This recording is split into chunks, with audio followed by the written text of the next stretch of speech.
ఏ రకంగా ఇంప్లిమెంట్ చేస్తారు ఆర్గనైజ్డ్ క్రైమ్లో భాగంగా అంటే ఒక్కసారి గమనిస్తే చూస్తాం. 5/4/2022 ఈ డేట్లు కొంచెం ఇంట్రెస్టింగ్గా ఉంటుంది నేను చెప్పబోయే సబ్జెక్టు. కాబట్టి కొంచెం డేట్లు కొంచెం ఫాలో కాండి. ఏ రకంగా వీళ్ళు ఆర్గనైజ్డ్ క్రైమ్లో భాగంగా ఏ రకంగా తీసుకొని పోతారు అన్నదానికి చెప్తా. అప్పుల విషయంలో అప్పులన్నీ కూడా విత్ ఇన్ లిమిట్స్ జరిగినప్పటికీ కూడా చంద్రబాబు నాయుడు గారి కన్నా వైఎస్ఆర్సీపీ ప్రభుత్వం ఇంకా బెటర్గా పర్ఫామ్ చేసినప్పటికీ కూడా ఏ రకంగా దుష్ప్రచారం చేస్తూ పోయారు అన్నదానికి నిదర్శనాలు. 5/4/2022 చంద్రబాబు నాయుడు గారు మొదలెడతారు. మరో శ్రీలంకగా రాష్ట్రం అని చంద్రబాబు నాయుడు అంటారు. చంద్రబాబు స్టేట్మెంట్ వెంటనే ఈనాడులో దాన్ని అలా చూపిస్తాడనమాట, ప్రచురణ చేయడం మొదలు పెడతాడు.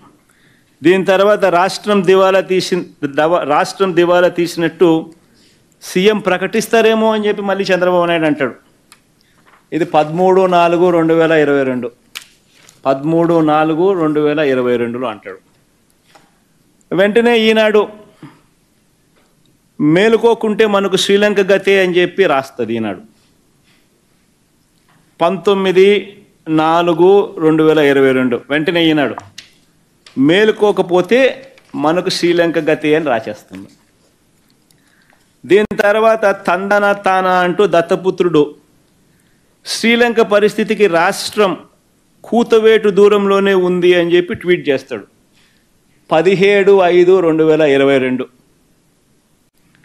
దాని తర్వాత అప్పటి టీడీపీ ఆర్థిక మంత్రి అంటే ఇప్పుడు ప్రస్తుత ఆర్థిక మంత్రి పయ్యావుల కేశవ్ ఇప్పటి టీడీపీ ఆర్థిక మంత్రి ఆ రోజు ఏమంటాడంటే శ్రీలంక కంటే రాష్ట్రానికి 4 రెట్లు అప్పు అని చెప్పి తాను అంటాడు. అది 21/7/2022. దాని తర్వాత మళ్ళీ దత్తపుత్రుడు మళ్ళీ అంటాడు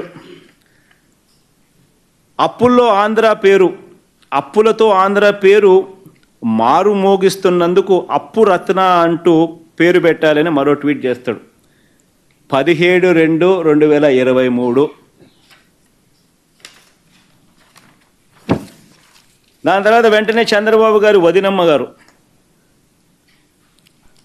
బీజేపీలో టీడీపీ నాయకురాలు రాష్ట్రం రుణం 11 లక్షల కోట్లు అని మరొక స్టేట్మెంట్ ఇస్తారు. 25/10/2023. చూడండి డేట్స్ ఒకసారి చూసుకోండి. అంటే ఒక పద్ధతి ప్రకారం గోబెల్స్ ప్రచారం ఒక పద్ధతి ప్రకారం తీసుకొని పోతారు. అంత కొత్త పాత్రధారులు ఈనాడు వీళ్ళ మీడియా వీళ్ళ సోషల్ వీళ్ళ ఎల్లో మీడియా వీళ్ళు ఇతర పార్టీలో ఉన్న వీళ్ళ తెలుగుదేశం పార్టీ నాయకులు. ఇది సాక్షాత్తు చంద్రబాబు నాయుడు గారు వదినమ్మ గారు. ఈవిడంటది వెంటనే చంద్రబాబు గారు వదినమ్మ బీజేపీలో టీడీపీ నాయకులు అంటారు రాష్ట్రం రుణం 11 లక్షల కోట్లని మరొక స్టేట్మెంట్. ఈవిడ చూసినట్టు ఈవిడకి తెలిసినట్టు స్టేట్మెంటు.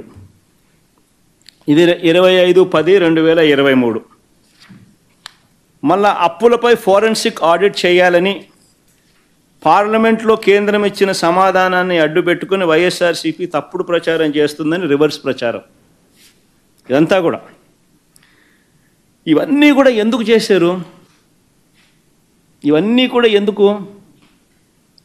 కేవలం ఇవన్నీ చెప్పడం, ఢిల్లీకి పోవడం, రకరకాల ఏజెన్సీలకు లెటర్లు రాయడం, ఇవన్నీ ప్రచారాలు చేయడం ఎందుకు? వైఎస్ఆర్సీపీ హయాంలో వైఎస్ఆర్సీపీకి రాష్ట్ర ప్రభుత్వానికి అప్పులు రాకూడదు, కేంద్ర ప్రభుత్వం సహకరించకూడదు, ఇక్కడ ఏమేమో జరిగిపోతూ ఉంది అన్న భయం క్రియేట్ చేయాలి అని ఒక పద్ధతి ప్రకారం ఇవన్నీ కూడా చేసుకుంటూ పోతారు. ఎలక్షన్ దగ్గరికి వచ్చేసరికి 7/4/2024 ఇంకా ముమ్మరం చేస్తారు. రాష్ట్రం అప్పులు ఏకంగా 12,50,000 రూపాయలు అని చెప్పి మళ్ళా చంద్రబాబు నాయుడు గారు వదినమ్మ గారు ఇంకో స్టేట్మెంటు మళ్ళీ కంటిన్యూ చేస్తారు. దాని తర్వాత ఇంకా ముందుకు పోతారు. సరిగ్గా ఎన్నికలకి నెల రోజుల ముందు ఈనాడు ముందుకు వస్తుందన్నమాట. 21/4/2024 ఒక ఎకానమిస్టును పట్టుకొస్తారు. ఆయన ఎకానమిస్ట్ అని చెప్పి ఒక బిల్ల తగిలిస్తారు. ఆయనకు తగిలిచ్చి రాష్ట్రం రుణాలు ఏకంగా 14 లక్షలు అని ఆయనతో చెప్పించేసేస్తారు. చూస్తూ ఉంటే గమనిస్తూ ఉంటే మీ అందరికీ అర్థమవుతుంది. 10 పోయింది, 11 వచ్చింది, 11 పోయి 12.5 వచ్చింది, 12.5 నుంచి ఏకంగా 14 లక్షలకి వెళ్ళిపోయినారు.